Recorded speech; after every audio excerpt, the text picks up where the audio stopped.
Hello नमस्कार मेरे प्यारे दोस्तों, मैं अभय और अभय फिजिक्स में आपका स्वागत करता हूं। आज की इस वीडियो में हम लोग बात करने के लिए जा रहे हैं व्हाट इज फिजिक्स। क्योंकि इससे पिछला वीडियो में हम लोग बात किए थे कि व्हाट इज साइंस और फिजिकल वर्ल्ड हम लोग पढ़ रहे हैं। इसके कुछ टॉपिक्स के बारे में हम लोग बात किए थे, लेकिन कुछ प्रॉब्लम के चलते वो वीडियो आधा पर से कट हो गया था, वो रिकॉर्ड सही से नहीं हो पाया, तो उसी को आगे बढ़ा रहे हैं। ये वीडियो लेक्चर नंबर 2 है। तो अभी हम बात करेंगे व्हाट इज फिजिक्स। ठीक है, फिजिक्स क्या होता है। अगर हम इसका डेफिनेशन का बात करें तो general analysis of nature conducted to understand how universe behaves. हमारे यूनिवर्स किस तरह से बिहेव करता है, इन चीजों के बारे में हम लोग ये फिजिक्स में पढ़ते हैं। अगर हम सिंपल मैनर में कहें तो physics is a branch of science which deals with the study of natures और नेचुरल फेनोमेना, अर्थात प्राकृतिक घटनाओं के बारे में हम लोग अध्ययन करते हैं। ठीक है, फिजिक्स में हम लोग क्या अध्ययन करते हैं, अपने सराउंडिंग जो भी चीजें हो रही है उन चीजों के बारे में हम लोग डिस्कशन करते हैं। प्राकृतिक और प्राकृतिक घटनाओं के बारे में डिस्कशन करते हैं। अगर हम चाहेंगे तो यहां पर लिख सकते हैं। एक्चुअली देखिए, मेरा डस्टर वहां है, हम ले रहे हैं, है ना, डस्टर दूर रखा हुआ था। हाँ, व्हाट इज फिजिक्स, तो लिख सकते हैं physics is that branch of science, physics is that branch of science, आप चाहे तो लिख भी सकते हैं that branch of science which deals with the study of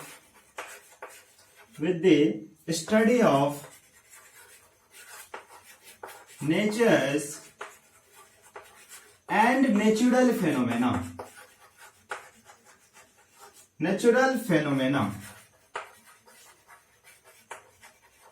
ठीक है, जिसके बारे में हम लोग प्रकृति और प्राकृतिक घटनाओं के बारे में अध्ययन करते हैं। इसी को हम लोग फिजिक्स कहा जाता है, हम लोग फिजिक्स कहते हैं। ठीक है, अब साइंस में क्या होता है कि ऑर्गेनाइज्ड नॉलेज की तरह से हम लोग कोई भी चीज स्टडी करते हैं। ठीक है, उसका कुछ साइंटिफिक मेथड है। तो यहां पर हम साइंटिफिक मेथड लिखने के लिए जा रहे हैं। कोई भी चीज हमारे साइंस में जो भी होता है लैब से ही स्टार्ट होता है।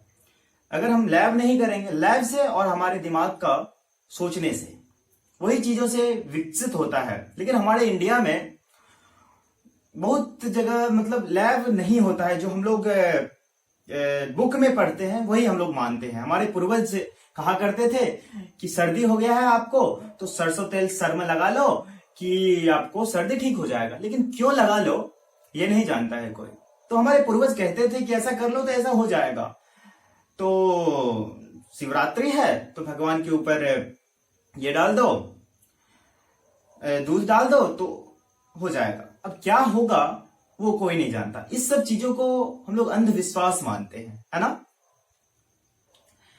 इन सब चीजों को हम लोग अंधविश्वास मानते हैं। तो उसका अभी जो हम लोग नेचर में स्टडी करते हैं, है ना, उसका जो है स्टेप्स है, साइंटिफिकली स्टेप है। वही स्टेप को हम लिखने के लिए जा रहे हैं। साइंटिफिक मेथड टू स्टडी, ठीक है, साइंटिफिक मेथड टू स्टडी, उसका कुछ स्टेप्स है, वही हम लिखने के लिए जा रहे हैं। Scientific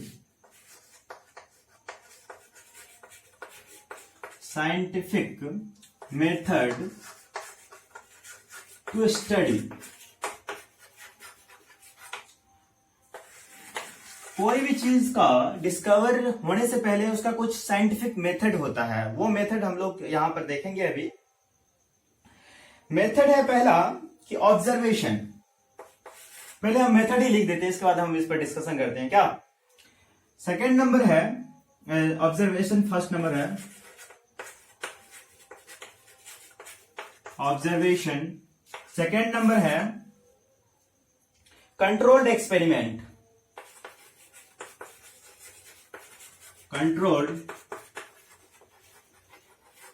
controlled experiments. Third number है क्वांटिटेटिव रीजनिंग, और क्वालिटेटिव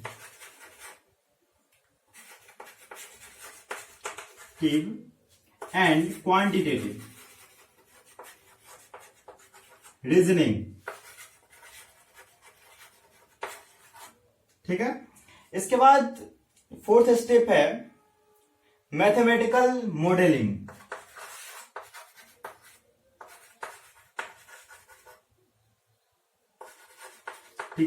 मॉडलिंग, ओके। फिर अगला स्टेप है, इसके बाद वेरिफिकेशन और फॉल्सिफिकेशन ऑफ थियरीज। वेरिफिकेशन और फॉल्सिफिकेशन ऑफ थियरीज, ठीक है। तो पहला हम लोग क्या करते हैं, कोई भी चीज को हम लोग पहले देखते हैं। साइंटिफिक रूप से ऑब्जर्वेशन करने के लिए, कोई भी चीज को साइंटिफिकली सोचने के लिए, कोई भी चीज को हम लोग सबसे पहले क्या करते हैं, ऑब्जर्वेशन करते हैं। कोई भी चीज हम लोग ऑब्जर्व करते हैं। एज फॉर एग्जाम्पल हमारे न्यूटन, सर आइजक न्यूटन, है ना, जो स्टडी किए थे ग्रेविटेशन का, लॉ ऑफ ग्रेविटेशन का जो नियम दिए थे, तो सबसे पहले उन्होंने क्या किए, ऑब्जर्व किए।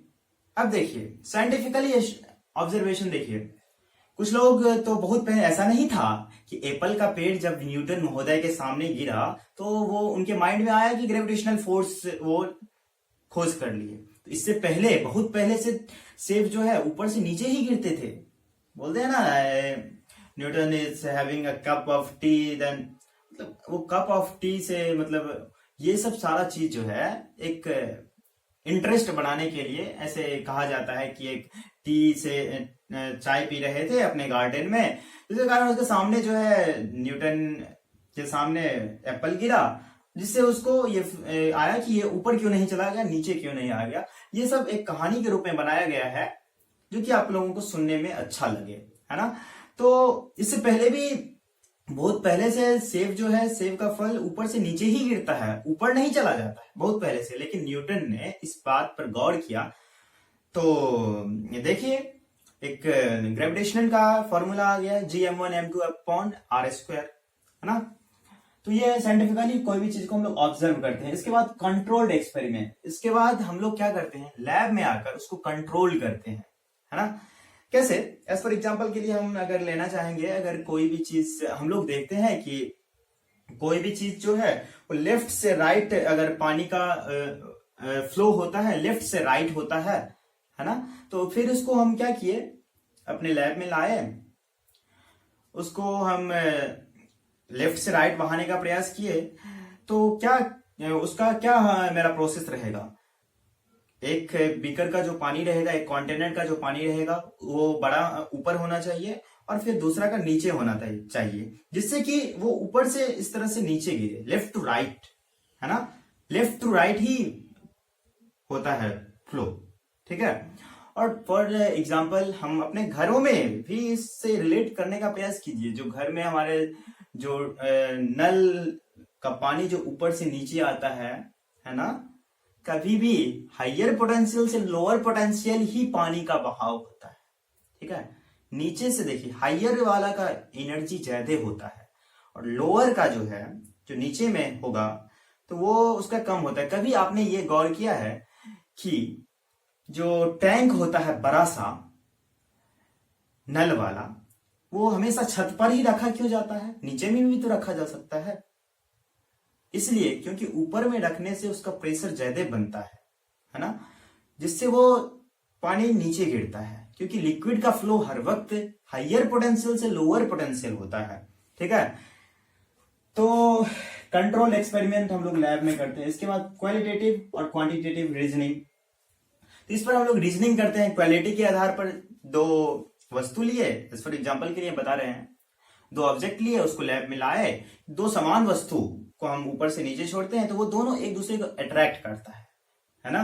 कैवेंडिश ने और बहुत पहले इन्होंने खोज किए थे इन चीजों को। तो दो मास एक दूसरे को अट्रैक्ट करता है, जैसे एज फॉर एग्जाम्पल, सन अर्थ को अट्रैक्ट किया है, सन अर्थ को अट्रैक्ट किया है, इसीलिए तो एक दूसरे, सन जो है वो अर्थ के चारों ओर घूमता है, अर्थ भी उसके चारों ओर घूमता है ना, जिसके कारण दिन और रात होता है। तो इस क्वालिटेटिव और क्वांटिटेटिव रीजनिंग, इसके बाद मैथमेटिकल मॉडलिंग, इसके बाद मैथमेटिकल मॉडलिंग आता है। जैसे न्यूटन ने एक फॉर्मूला दिया था Gm1m2 upon electrical gravitational force, sorry इसका फॉर्मूला क्या था, gravitational force is equals to Gm2m1m2 upon r square, है ना, Gm1m2 अपॉन r स्क्वायर। जी जहां पर क्या हुआ, ग्रेविटेशनल कांस्टेंट, Fg क्यों लिखे हैं, gravitation, F for force, G for gravitation, ठीक है, F is directly proportional to m1 m2 upon r square, ठीक है। तो ये मैथमेटिकल आपका मॉडलिंग हो गया। मैथमेटिकल कोई भी चीज का जो एक्सपेरिमेंट करने के बाद उसका जो वेरिफिकेशन आया मैथमेटिकली, तो उसको हम लोग इस तरह से करते हैं। इसके बाद वेरिफिकेशन और फॉल्सिफिकेशन ऑफ थ्योरी, इसके बाद और दूसरे साइंटिस्ट के द्वारा, दूसरे लोगों के द्वारा उसको वेरीफाई भी किया जाता है, क्या यह जो इन्होंने कहा है वो सही है या फिर गलत है। गलत भी तो हो सकता है, ऐसा तो नहीं है हम जो बोल दिए वही हम ही सही हो गए, इंसान से ही गलती होता है ना। हो सकता है कि मेरा जो कैलकुलेशन था उसमें कुछ गलत हो गया होगा, है ना, हमसे भी गलती होगा, हम तो भगवान नहीं है, प्रत्येक बंदा तो भगवान नहीं है। अगर गलती है तो फिर उसका सुधार करने का प्रयास करेंगे। तो वही चीज होता है, वेरिफिकेशन और फॉल्सिफिकेशन होता है, ठीक है। आज के लिए इतना ही काफी, फिर मिलते हैं नेक्स्ट वीडियो में। आपको यह वीडियो कैसा लगा आप मुझे कमेंट सेक्शन में बताइएगा, ठीक है। और इस वीडियो को ज्यादा से ज्यादा आप शेयर भी कीजिए, क्योंकि शेयर नहीं करते हैं आप लोग, व्यूज बहुत ही कम आ रहे हैं, है ना। तो फिर अगला मेरा टॉपिक रहेगा scope and excitement of physics, ठीक है। ये पहला टॉपिक हम लोग इस पर बात किए हैं, व्हाट इज फिजिक्स पर। इससे पिछला वीडियो लेक्चर में हम लोग उसको भी आप देख लीजिए, उसका लिंक हम नीचे डिस्क्रिप्शन में दे देंगे, है ना। ठीक है, धन्यवाद, फिर मिलते हैं नेक्स्ट वीडियो में। जय हिंद, वंदे मातरम।